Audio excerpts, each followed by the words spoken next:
کہ کاموں میں رکاوٹیں رہتی ہیں اور کوئی بھی کام میرا پورا نہیں ہو پاتا اور پیسہ نہیں رکتا، میرے پاس پیسے میں برکت نہیں ہے۔ دیکھیں اگر تو کاموں میں رکاوٹیں، بھئی ظاہری معاملات بھی دیکھنا چاہیے ہمیں نا، کیا وجہ کیا ہے۔ بعض اوقات خود کی ہماری سستی، لاپرواہی کے بھی معاملات ہو سکتے ہیں، اس پر بھی غور کر لیجئے۔ اگر خود کی اپنی غلطی ہے، کہیں پر سستی کا معاملہ ہے، بے توجہی کا معاملہ ہے، تو اس کو دور کرنے کی کوشش کی جائے۔ اور وظیفہ چلے میں عرض کر دیتا ہوں، آپ جب صبح اٹھے نا، صبح بیدار ہونے کے بعد، صبح اٹھنے کے بعد آپ 20 مرتبہ یا مقتدر یہ آپ پڑھ لیا کریں۔ ایسا شاندار یہ وظیفہ ہے۔ مدنی منصورہ میں امیر اہل سنت دامت برکاتہم العالیہ نے تحریر فرمایا کہ جو کوئی صبح بیدار ہونے کے بعد 20 مرتبہ یا مقتدر پڑھ لیا کرے، اللہ تبارک و تعالی کی مدد شامل حال رہے گی ہر کام کے اندر، لیکن کام جائز ہونا چاہیے، ہر کام میں مدد الہی شامل رہے گی۔ تو یہ پڑھنا ہے، یہ رکاوٹیں انشاءاللہ الکریم دور ہو جائیں گی، غیبی طور پر مدد رہے گی۔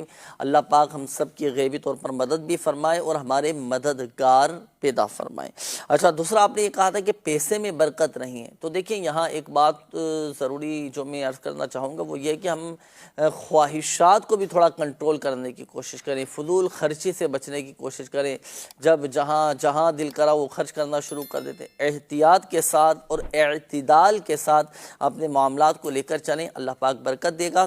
اور دوسری بات یہ کہ جب بھی کبھی ایسا ہونا، چلو ایسا وظیفہ میں عرض کرتا ہوں، پیسے آپ کے پاس رکے رہیں گے، جن کے ہاتھ میں پیسہ نہیں رکتا نا، وہ یہ نوٹ کیجیے، جب بھی کسی کو کچھ پیسے دیں تو بسم اللہ الرحمن الرحیم پڑھ کر دیں، جب کسی سے کچھ پیسے لیں بسم اللہ الرحمن الرحیم پڑھ کر لیں۔ یعنی جائز لین دین کے وقت جو کوئی بسم اللہ الرحمن الرحیم پڑھ لیا کرے تو الحمدللہ عز و جل اس کے پیسے میں، اس کے مال میں برکت رہے گی۔